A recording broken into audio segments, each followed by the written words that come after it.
ಮುಂದೆ ಕೃಷ್ಣ ಹೇಳ್ತಾನೆ, ಪ್ರತಿಯೊಂದು ಜೀವದಲ್ಲೂ ಭಗವಂತ ಇದ್ದಾನಪ್ಪ, ಈಶ್ವರ ಇದ್ದಾನೆ, ಪ್ರತಿಯೊಂದರಲ್ಲೂ ಇದ್ದಾನೆ. ಹೇಗಿದ್ದಾನೆ? ಅವನು ಯಂತ್ರದಲ್ಲಿ ಕೂಡ ತಿರುಗಿಸ್ತಾನೆ ನಿಮ್ಮನ್ನು. ಮಾಯೆ ಅನ್ನುವಂಥ ಯಂತ್ರದೊಳಗೆ ನಿಮ್ಮನ್ನು ತಿರುಗಿಸ್ತಾನೆ. ಅವನೇ ಎಲ್ಲ ದೇಹದಲ್ಲೂ ಇರುವಂಥದ್ದು. ಈಶ್ವರ ಸರ್ವಭೂತಾನಾಂ ಹೃದ್ದೇಶೇರ್ಜುನ ತಿಷ್ಠತಿ ಭ್ರಾಮಯನ್ ಸರ್ವಭೂತಾನಿ ಯಂತ್ರಾರೂಢಾನಿ ಮಾಯೆಯ. ಕೊನೆ ಸಾಲು ಬಹಳ ಮುಖ್ಯ. ಭ್ರಾಮಯನ್ ಸರ್ವಭೂತಾನಿ ಯಂತ್ರಾರೂಢಾನಿ ಮಾಯೆಯ ಅಂತ. ಅಂದರೆ ಅರ್ಜುನ, ಮಾಯೆಯಿಂದ ದೇಹಯಂತ್ರವನ್ನು ಏರಿ ಸಕಲ ಪ್ರಾಣಿಗಳನ್ನು ಒಂದೇ ಸಮನೆ ತಿರುಗಿಸ್ತಾ ಈಶ್ವರ ಸರ್ವಭೂತಗಳ ಹೃದಯದಲ್ಲಿ ಇದ್ದಾನೆ ಅಂತ. ಈ ಮಾಯೆ ಅಂತ ಹೇಳೋದೇ ಕಷ್ಟ, ಹೇಗೆ ಅಂತ. ಮಾಯೆಯನ್ನು ವಿವರಿಸೋದು ಕಷ್ಟ, ಅದರಿಂದ ಪಾರಾಗೋದು ಇನ್ನೂ ಕಷ್ಟ. ಅದರಿಂದ ಹೇಳ್ತಾರೆ ಹೇಗೆ, ಸಾಮ ಯಾ ಮಾಯಾ, ಯಾವುದು ಇಲ್ಲವೋ ಇದೆ ಅಂತ ಭ್ರಮೆ ಹುಟ್ಟಿಸುತ್ತೋ ಅದು ಮಾಯೆ ಅಂತ, ಇಲ್ಲ ಇದೆ ಅನ್ನೋ ಭ್ರಮೆ ಹುಟ್ಟಿಸುತ್ತೆ ಅಂತ. ಅದಕ್ಕೆ ಅವರ್ಚನೆಯ ಅಂತ ಕರೆಯೋದು. ಅದು ವರ್ಣನೆ ಮಾಡಲಿಕ್ಕೆ ಬರೋದಿಲ್ಲ ಅಂತ. ಮರೆತರೆ ಅದು ನಮ್ಮ ನುಂಗಿ ಹಾಕ್ತದೆ, ಸ್ವಲ್ಪ ಎಚ್ಚರಿದ್ರೆ ಸ್ವಲ್ಪ ದೂರ ಹೋಗ್ತದೆ ಮಾಯೆ, ಅಷ್ಟೇ. ಅದಕ್ಕೊಂದು DVG ಉದಾಹರಣೆ ಕೊಡ್ತಾರೆ. ಅದಕ್ಕಿಂತ ಒಳ್ಳೆಯ ಉದಾಹರಣೆ ನನಗೆ ತೋಚಲಿಲ್ಲ, ಅದಕ್ಕೆ ಅದನ್ನೇ ಹೇಳಬೇಕು ಅಂದ್ಕೊಂಡು. ಈಗ ನಮ್ಮ ಹಳೆ ಕಾಲದಲ್ಲಿ ಜಾತ್ರೆಗಳಿರ್ತಾಯಿದ್ದು ಊರಲ್ಲಿ, ಈಗೂ ಇರ್ತವೆ, ಎಲ್ಲರೂ ಜಾತ್ರೆ ಮಾಡ್ತಾರೆ. ಒಂದು ಮೆರಿಗೋ ರೌಂಡ್ ಅಂತ ಬರ್ತದೆ, ತಾವು ನೋಡಿರಬೇಕು. ಒಂದು ದೊಡ್ಡ ಕಂಬಕ್ಕೆ ಒಂದು ದೊಡ್ಡದೊಂದು ಶೆಲ್ಟರ್ ಹಾಕಿರ್ತಾರೆ ಮೇಲೆ. ಆ ಕಂಬಕ್ಕೆ ಹುಕ್ಕುಗಳನ್ನು ಹಾಕಿ ಅಲ್ಲಿ ಬೇರೆ ಬೇರೆ ಆ ಗೊಂಬೆಗಳನ್ನು ಕೂಡಿಸಿರ್ತಾರೆ. ಕುದುರೆ, ಆನೆ, ಸಿಂಹ, ಚಿಗರೆ ಆ ಥರದ್ದೆಲ್ಲ ಕಟ್ಟಿರ್ತಾರೆ. ಕಟ್ಟೆ ಮಷಿನ್ ಆನ್ ಮಾಡಿದ ತಕ್ಷಣ ಅವೆಲ್ಲ ದೂರ ತಿರ್ಕೊಂಡು ಸುತ್ತೋಕೆ ಶುರು ಮಾಡ್ತಾವೆ, ಗರ ಗರ ಗರ. ಮಕ್ಕಳನ್ನೆಲ್ಲ ಕೂಡಿಸಿರ್ತಾರೆ. ಕೆಲವು ತೊಟ್ಲಿರ್ತದೆ ಕೂಡಿಸೋದಕ್ಕೆ, ಬೀಳಾರ್ದಂಗೆ ವ್ಯವಸ್ಥೆ ಮಾಡಿರ್ತಾರೆ. ಹುಡುಗ ಹಿಡ್ಕೊಂಡು ಕೂತಿರ್ತವೆ. ಕಲ್ಪನೆ ಮಾಡ್ಕೊಳ್ಳಿ, ಒಂದು ಮಗು ಕುದುರೆ ಮೇಲೆ ಕೂತಿದ್ದಾನೆ ಹುಡುಗ. ಅದು ಗರ್ರನ್ನು ತಿರ್ಗೋಕೆ ಶುರು ಆಯಿತು. ಮೊದಲು ನಿಧಾನಕ್ಕೆ ಹೋಯಿತು, ಹುಡುಗ ಸ್ವಲ್ಪ ಗಾಬರಿ ಆಯಿತು. ಸ್ವಲ್ಪ ಹೊತ್ತಿಗೆ ಅಭ್ಯಾಸ ಆಯಿತು. ಇನ್ನೂ ಜೋರು ಹೋಗಲಿ, ಇನ್ನೂ ಜೋರು ಹೋಗಲಿ ಅಂತ ಅವನು ಗರ್ರನ್ನು ತಿರುಗೋಕೆ ಶುರು ಮಾಡಿತು. ಸುತ್ತ ತಿರ್ಗೋಕೆ ಶುರು ಮಾಡಿತು. ಅವ್ನಿಗೆ ಏನು ಖುಷಿ ಆಗಿದೆ ಅಂದರೆ, ಅಪ್ಪ ಅಮ್ಮ ದೂರ ನಿಂತಿದ್ದಾರೆ, ಕೈ ಮಾಡ್ತಾನಪ್ಪ ನೋಡು ಎಲ್ಲಿ ಹೋಗ್ತದೆ ಕುದುರೆ, ಹೆಂಗೆ ಹೋಗ್ತದೆ ನಂದು, ಜೋರಾಗಿ ಕುಕ್ಕೋತಾನೆ, ಸಂಭ್ರಮ ಪಡ್ತಾನೆ. ಅವನಿಗೇನು, ನನ್ನ ಕುದುರೆ ಜೋರು ಹೋಗ್ತಾ ಇದೆ ಅಂತ. ಎಷ್ಟು ಚಂದ ಉದಾಹರಣೆ ಹೇಳ್ತಾರೆ ಅಂದರೆ, ಆ ಕುದುರೆ ಅಲ್ಲ ಅದು ಅಂತ ಅವನಿಗೆ ಗೊತ್ತಿಲ್ಲ, ಓಡಿಸೋನ್ ತಾನಲ್ಲ ಅಂತೂ ಗೊತ್ತಾಗಲ್ಲ, ಅದರ ವೇಗ ಕಂಟ್ರೋಲ್ ನನ್ನ ಕೈಯಲ್ಲಿ ಇಲ್ಲ ಅಂತೂ ಗೊತ್ತಿಲ್ಲ, ಅದು ತಾನೇ ಓಡಿಸ್ತೀನಿ ಅಂತ ಸಂತೋಷ ಪಡ್ತಿದ್ದಾನೆ ಹುಡುಗ. ಎಷ್ಟು ಚೆನ್ನಾಗಿದೆ ಉದಾಹರಣೆ ಇದು. ಹೇಳ್ತಾರೆ, ನಮ್ಮ ಜೀವನ ಹಾಗೆ ಇದೆ. ನಾವು ಕುದುರೆ ಮೇಲೆ ಕೂತಿದ್ದೀವಿ, ಅದು ನಿಜವಾದ ಕುದುರೆ ಅಂತ ನಂಬಿಕೊಂಡಿದ್ದೀವಿ. ಅದು ಓಡಿಸೋದು ನಮ್ಮ ಕೈಯಲ್ಲಿದೆ ಅಂದ್ಕೊಂಡಿದ್ದೀವಿ.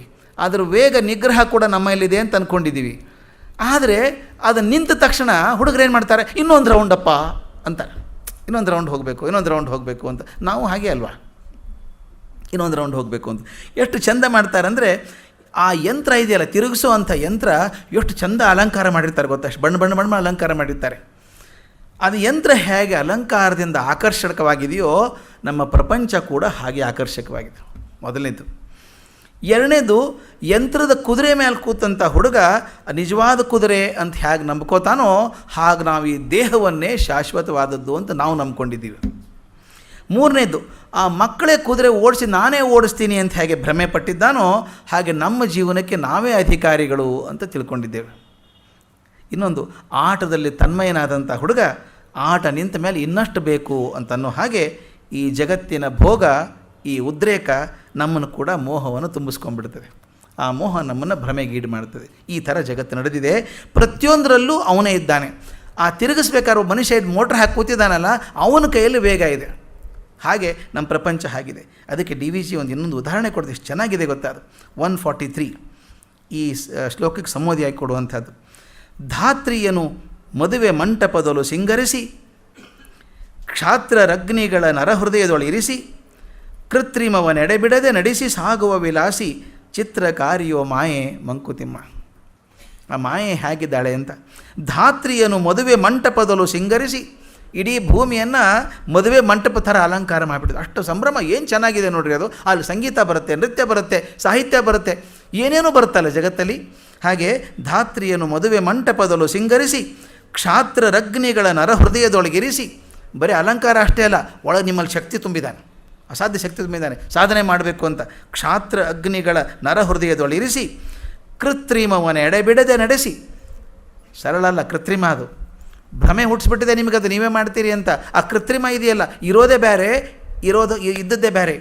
ಅದಕ್ಕೆ ಹಂಗೆ ತೋರಿಸಿ ಕೃತ್ರಿಮವನ್ನು ಎಡೆಬಿಡದೆ ನಡೆಸಿ, ನಗುವ ವಿಲಾಸಿ. ಹೆಂಗೆ ಪಜಿತಾಗಿದ್ದಾರೆ ನೋಡೋರು ಅಂತ ಹೇಳಿ ಸಂತೋಷ ಪಡುವಂಥ ವಿಲಾಸಿ ಯಾರು ಅಂದರೆ ಚಿತ್ರಕಾರಿಯೋ ಮಾಯೆ ಮಂಕುತಿಮ್ಮ. ಈ ಚಿತ್ರ ಸೃಷ್ಟಿ ಮಾಡಿ ಮನಸ್ಸಲ್ಲಿ ಭ್ರಮೆ ಹುಟ್ಟಿಸಿದಾಳಲ್ಲ, ಅದು ಮಾಯೆ ಪ್ರತಿಯೊಬ್ಬರೊಳಗಿರುವಂಥದ್ದು.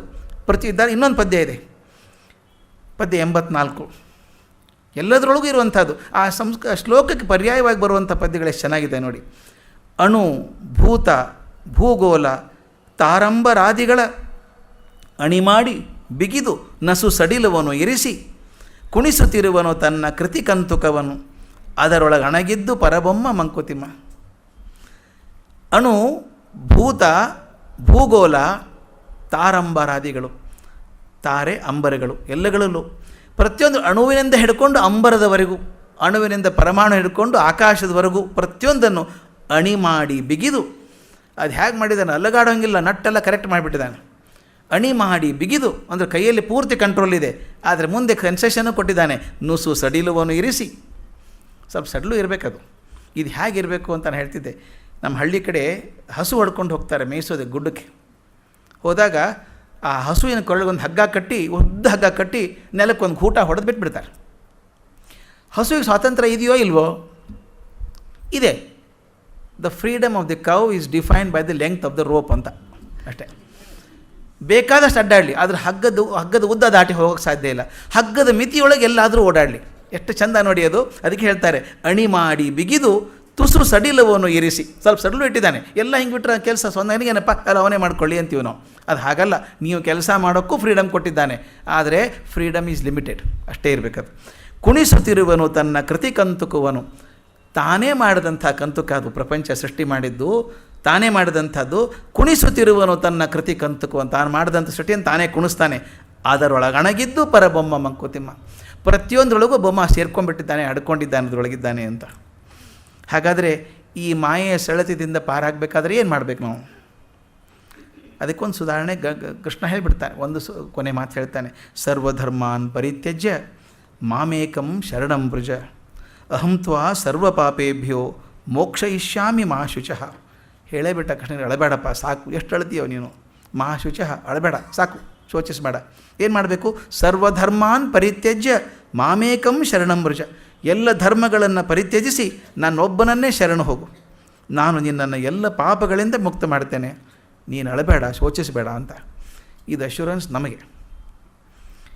ಇದು ಅಶ್ಯೂರೆನ್ಸ್ ಕೊಡಬೇಕಾದ್ರೆ ಒಂದು ಭಾಳ ಮುಖ್ಯವಾದಂಥ ಕೆಲಸ ಇದೆ. ಸರ್ವಧರ್ಮಾನ್ ಪರಿತ್ಯಜ್ಯ, ಇದು ಸ್ವಲ್ಪ ನಮ್ಗೆ ಅರ್ಥ ಆಗಬೇಕು. ಸರ್ವಧರ್ಮಗಳನ್ನು ಪರಿತ್ಯಜಿಸಬೇಕು ಅಂತ. ಧರ್ಮ ಅಂದಾಗ ನಾವು ಅಂದ್ಕೊಂಡಂಥ ಈಗಿನ ಧರ್ಮ ಅಲ್ಲ. ನೀನು ಯಾವ್ಯಾವ ಧರ್ಮಗಳನ್ನು ಮಾಡ್ತೀಯೋ ಇದಕ್ಕೊಂದು ಸ್ವಲ್ಪ ನಮ್ಮ ಹಿಂದೆಲೇ ಇರಬೇಕು ನಮಗೆ. ಸ್ವಧರ್ಮೇ ನಿಧನಶ್ರೇಯ ಪರಧರ್ಮೋ ಭಯಾವಹ ಅಂತ. ಆ ಧರ್ಮದ ಬಗ್ಗೆ ಮಾತಾಡೋದು ನಾವು. ನನ್ನ ಧರ್ಮ ನನಗೆ ಶ್ರೇಷ್ಠ. ಧರ್ಮ ಅಂದರೆ ನಾನು ಮಾಡುವಂಥ ವೃತ್ತಿ ಆಗ್ಬೋದು, ನನ್ನ ಮನೋಧರ್ಮ ಆಗ್ಬೋದು, ನಾನು ಯಾವುದಕ್ಕೆ ಹೊಂದ್ಕೊಂಡಿದ್ದೇನೆ ಅದನ್ನು ಮಾಡ್ಕೋಬೇಕು. ಈಗ ನಾನು ಒಳ್ಳೆ ಕಾರ್ಪೆಂಟ್ರ್ ಆಗಿದ್ದೇನೆ, ಆ ಕಾರ್ಪೆಂಟ್ರಿಯಲ್ಲೇ ಮುಂದುವರಿ ನೀನು. ಸ್ವಧರ್ಮೇ ನಿಧನಶ್ರೇಯ, ನಿನ್ನ ಧರ್ಮದಲ್ಲೇ ಮುಂದುವರಿಯಪ್ಪ ನೀನು, ಅದೇ ದೊಡ್ಡದು ನಿನಗೆ. ಪರಧರ್ಮೋ ಭಯಾವಹ. ಯಾರೋ ಹೋಟೆಲ್ ಇಟ್ಟಿದ್ದಾರೆ ಪಕ್ಕದಲ್ಲಿ ದುಡ್ಡು ಮಾಡಿದರು ಅಂಥೇಳಿ ಕಾರ್ಪೆಂಟ್ರಿ ಬಿಟ್ಟು ಹೋಟೆಲ್ ಮಾಡೋಕ್ಕೆ ಹೋದರೆ ಹೋಟೆಲು ನಡೆಯಲ್ಲ, ನಿನ್ನ ಕಾರ್ಪೆಂಟ್ರೂ ಮರೆತು ಹೋಗುತ್ತೆ. ಯಾವಾಗಲೂ ಹಾಗೆ ಇವತ್ತು ಮಾಡರ್ನ್ ಮ್ಯಾನೇಜ್ಮೆಂಟ್ ಹೇಳುವಂಥದ್ದು ಅದೇನೆ. Work within the areas of competence, sphere of competence. ನಿಮಗೆ ಯಾವುದರಲ್ಲಿ ಶಕ್ತಿ ಇದೆಯೋ ಅದನ್ನು ವೃದ್ಧಿ ಮಾಡ್ಕೊಳ್ಳಿ. ಶಕ್ತಿ ಇರಲಾರದನ್ನು ಬಿಟ್ಟು ಇನ್ನೊಂದು ಕಡೆ ಹೋಗ್ತಿರಲ್ಲ, ಅದಕ್ಕೆ ಹೇಳ್ತಾರೆ ಸರ್ವಧರ್ಮಾನ್ ಪರಿತ್ಯಜ್ಯ. ನೀನು ಯಾವ್ಯಾವ ಹಾದಿಯಲ್ಲಿ ಮುಂದುವರಿಯಬೇಕಂತೀಯಲ್ಲಪ್ಪ, ಎಲ್ಲ ಕೆಲಸ ಮಾಡು. ಕೆಲಸಗಳನ್ನು ಮಾಡಿ ಎಲ್ಲವನ್ನು ನನಗೆ ಬಿಡು ಕೊನೆಗೆ. ಸರ್ವಧರ್ಮಾನ್ ಪರಿತ್ಯಜ್ಯ ಮಾಮೇಕಂ ಶರಣಂ ವೃಜ, ನನ್ನ ಶರಣಾಗಿಬಿಡು ಕೊನೆಗೆ.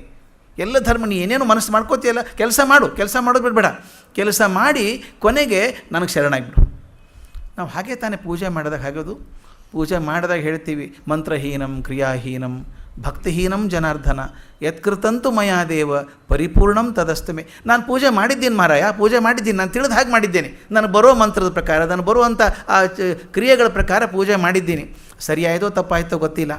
ಮಂತ್ರಹೀನಂ ಕ್ರಿಯಾಹೀನಂ, ನಾನು ಮಂತ್ರ ಬರೋಲ್ಲ, ನನಗೆ ಕ್ರಿಯೆ ಬರೋಲ್ಲ. ಮಂತ್ರಹೀನಂ ಕ್ರಿಯಾಹೀನಂ ಭಕ್ತಿಹೀನಂ ಜನಾರ್ದನ, ಭಕ್ತಿನೂ ಇಲ್ಲ ನನಗೆ. ಯತ್ಕೃತಂತು ಮಯಾದೇವ, ನಾನು ಏನೇನು ಮಾಡಿದ್ದೇನೋ ಭಗವಂತ ಪರಿಪೂರ್ಣಂ ತದಸ್ತುಮೆ, ನೀ ಪರಿಪೂರ್ಣ ಆಗಿದೆ ಅಂತ ನೀ ತಿಳ್ಕೊ. ಇದು ಹೇಳಬೇಕಾದ್ದು. ಸರ್ವಧರ್ಮಗಳನ್ನು ಪರಿತ್ಯಜಿಸಿ ನಾನೊಬ್ಬನನ್ನೇ ಶರಣು ಹೋಗು, ನಾನು ನಿನ್ನನ್ನು ಎಲ್ಲ ಪಾಪಗಳಿಂದ ಬಿಡಿಸ್ತೇನೆ ಅಂತ. ಎಂಥ ದೊಡ್ಡ ಅಶ್ಯೂರೆನ್ಸ್ ಅಲ್ವಾ ಇದು. ನೀ ಅಳಬೇಡ ಅಂತ ಹೇಳ್ತಾನೆ. ಈ ಶ್ಲೋಕ ಗೀತೆಯಲ್ಲಿ ಆಧ್ಯಾತ್ಮಿಕ ಸಂದೇಶದ ಪರಿಸಮಾಪ್ತಿ ಅಂತ ಹೇಳ್ತಾರೆ. ಇದಾದಮೇಲೆ ಇದು ಸಂಪೂರ್ಣ ಶರಣಾಗತಿ ಇದೆಯಲ್ಲ, ಗೀತೆಯ ಪರಮ ಸಂದೇಶ ಅಂತ ಯಾರಾದರೂ ಕೇಳೋದಾದರೆ ಭಗವದ್ಗೀತೆ ಒಂದೇ ಸಾಲಲ್ಲಿ ಅದರ ಸಂದೇಶ ಏನು ಅಂತಂದರೆ ಸಂಪೂರ್ಣ ಶರಣಾಗತಿ ಗೀತೆಯ ಪರಮ ಸಂದೇಶ ಅಂತ ಹೇಳ್ತಾರೆ. ಅದನ್ನು ಡಿ ವಿ ಜಿ ನಮ್ಮ ಕಗ್ಗದ ಕೊನೆಯ ಪದ್ಯದಲ್ಲಿ ನಾನು ಅಂದ್ಕೊಂಡದ್ದು ಭಾಳ ಚೆನ್ನಾಗಿದೆ ಅಂತ. 945 ಶರಣು ಹೋಗು ಜೀವನ ರಹಸ್ಯದಲ್ಲಿ ಸತ್ವದಲ್ಲಿ, ಶರಣು ಜೀವನವ ಸುಮವೆನಿಪ ಯತ್ನದಲ್ಲಿ, ಶರಣರಾತ್ಮ ಗಂಭೀರ ಪ್ರಶಾಂತಿಯಲಿ, ಶರಣು ವಿಶ್ವಾತ್ಮದಲ್ಲಿ ಮಂಕುತಿಮ್ಮ. ಈ ಶರಣಾಗೋದೊಂದೇ ಮುಖ್ಯ ಉಳಿದದ್ದು. ಶರಣು ಹೋಗು ಜೀವನ ರಹಸ್ಯದಲ್ಲಿ ಸತ್ವದಲ್ಲಿ. ಎಷ್ಟು ತೂಕದ ಮಾತು. ಶರಣು ಹೋಗ್ಬೇಕಂತೆ, ಶರಣಾಗಬೇಕು. ಎದಕ್ಕೆ? ಜೀವನ ರಹಸ್ಯದಲ್ಲಿ. ಎಷ್ಟು ಒದ್ದಾಡಿದ್ರೂ ಅರ್ಥ ಆಗಲಿಲ್ಲಲ್ಲಪ್ಪ ಜಗತ್ತು ನನಗೆ ಅಂತ. ಅದೆಂಥ ರಹಸ್ಯ ಇರಬೇಕಲ್ಲ. ಜೀವನ ಯಾರಿಗೂ ಅರ್ಥವೇ ಆಗಿಲ್ಲ. ಅರ್ಥ ಆಗೋಕ್ಕೆ ಸಾಧ್ಯ, ಅರ್ಥ ಆದರೆ ರಹಸ್ಯ ಆಗೋದಿಲ್ಲ. ಅದು ಏನೋ ಅಂದ್ಕೊಂಡಿದ್ದೀನಿ ಜೀವನ ಹೀಗೆ ಅಂಥೇಳಿ, ಮನುಷ್ಯರೇ ಅರ್ಥ ಆಗಲ್ಲ ನನಗೆ ಜೀವನ ಬಿಡಿ. ಅಲ್ರಿ ಮೊನ್ನೆವರೆಗೂ ಅವ್ರನ್ನ ಒಳ್ಳೆಯವ್ರು ಅಂದ್ಕೊಂಡಿದ್ನಲ್ರಿ ನಾನು. ಅವ್ರೇನು ತರಕಾರಿನ ಕೆಟ್ಟು ಹೋಗೋದಕ್ಕೆ? ಅವ್ರು ಮೊದಲು ಹಾಗೆ ಇದು, ನಿಮಗೆ ಕಾಣಿಸಿದ ಹಾಗೆ ಅಷ್ಟೇ ಅವರು. ಅಂದರೆ ನನಗೆ ಅವ್ರು ಅರ್ಥ ಆಗಿರಲಿಲ್ಲ, ಒಬ್ಬ ವ್ಯಕ್ತಿನೇ ಅರ್ಥ ಆಗಿಲ್ಲ ಅಂದಾಗ ಇಡೀ ಜೀವನ ಹೆಂಗೆ ಅರ್ಥ ಆಗುತ್ತೆ? ಅದಕ್ಕೆ ಹೇಳ್ತಾನೆ ಶರಣವಗು ಜೀವನ ರಹಸ್ಯದಲ್ಲಿ. ಈ ಜೀವನ ರಹಸ್ಯ ಅನ್ನೋದೇ ಸಂತೋಷ ಪಡಬೇಕು. ಕೃಷ್ಣ ಅಂತ ಪದ ಇದೆಯಲ್ಲ, ಯಾವುದು ಆಕರ್ಷಣೆ ಮಾಡುತ್ತೋ ಅದು ಕೃಷ್ಣ ಅಂತ ಒಂದು ಅರ್ಥ ಆದರೆ, ರಹಸ್ಯ ಅಂತ ಒಂದು ಅರ್ಥನೇ ಇದೆ. ಕೃಷ್ಣ ಅಂದರೆ ರಹಸ್ಯವಾಗಿರೋದು. ಕಪ್ಪಾಗಿದ್ದಾನೆ ಕೃಷ್ಣ ಅಂತ ಹೇಳ್ತೀವಿ. ಕಪ್ಪಿಗೆ ಇನ್ನೊಂದು ಅರ್ಥ ರಹಸ್ಯವಾದದ್ದು. ಭಗವಂತ ಹೇಗಿದ್ದಾನೆ ಹೇಳಿಬಿಟ್ರೆ ಭಗವಂತ ಆಗೋದಿಲ್ಲ. ಅದು ಅದರಿಂದ ರಹಸ್ಯವಾಗೇ ಇರಬೇಕು. ಆ ರಹಸ್ಯವಾಗೇ ಇರಬೇಕು, ಅರ್ಥ ಆಗೋ ಹಂಗಿಲ್ಲ. ಅದಕ್ಕೆ ಹೇಳ್ತಾರೆ ಶರಣವಗು ಜೀವನ ರಹಸ್ಯದಲ್ಲಿ ಸತ್ವದಲ್ಲಿ. ಆ ಸತ್ವ ಇದೆಯಲ್ಲ ಅದಕ್ಕೆ ಶರಣು ಹೋಗು. ಶರಣು ಜೀವನವ ಸುಮವೆನಿಪ ಯತ್ನದಲ್ಲಿ. ಎಷ್ಟು ಚಂದ ಮಾತಿದು. ಶರಣು ಜೀವನವ ಸುಮವೆನಿಪ ಯತ್ನದಲ್ಲಿ. ನನ್ನ ಇಡೀ ಬದುಕು ಹೂವಿನ ಹಾಗೆ ಆಗಬೇಕು ಅಂತ ಪ್ರಯತ್ನ ಇದೆಯಲ್ಲ, ಆ ಪ್ರಯತ್ನಕ್ಕೆ ಶರಣು ಹೋಗು. ಜೀವನ ಭಾರ ಮಾಡ್ಕೋಬೇಡ, ಭಾಳ ಭಾರ ಮಾಡ್ಕೋಬೇಡ. ಜೀವನ ಅಷ್ಟು ಕಷ್ಟಪಡೋದಲ್ಲ. ಒದ್ದಾಡಿದ್ರೆ ಜೀವನನೇ ಅಲ್ಲ. ಸುಮವೆನಿಪ ಯತ್ನದಲ್ಲಿ. ಆ ಹೂವು ಹೇಗೆ ಹಗರಾಗಿದೆ, ಹಗರಾಗೋದಷ್ಟೇ ಅಲ್ಲ, ತಾನು ಬದುಕಿರೋವರೆಗೂ ಕೂಡ ಸುವಾಸನೆ ಕೊಡ್ತಾ ಇರುತ್ತೆ. ಹಾಗೆ ನೀನು ಹಾಗಾಗಿ ಜೀವನವನ್ನು ಸುಮ ಅನ್ನಿಸ್ಬೇಕು. ಹೂ ಆಗಬೇಕು ನನ್ನ ಜೀವನ ಅಂದರೆ ಹಗುರಾಗಿರಬೇಕು. ಸ್ವಲ್ಪ ಕಾಲ ಬದುಕಿದರೂ ಕೂಡ ಬದುಕಿರೋ ಕೊನೆ ಕ್ಷಣದವರೆಗೂ ಸುತ್ತಮುತ್ತಲಿದ್ದಂಥವರಿಗೆ ಸುವಾಸನೆಯನ್ನು ಕೊಡುವಂಥದ್ದಾಗಬೇಕು.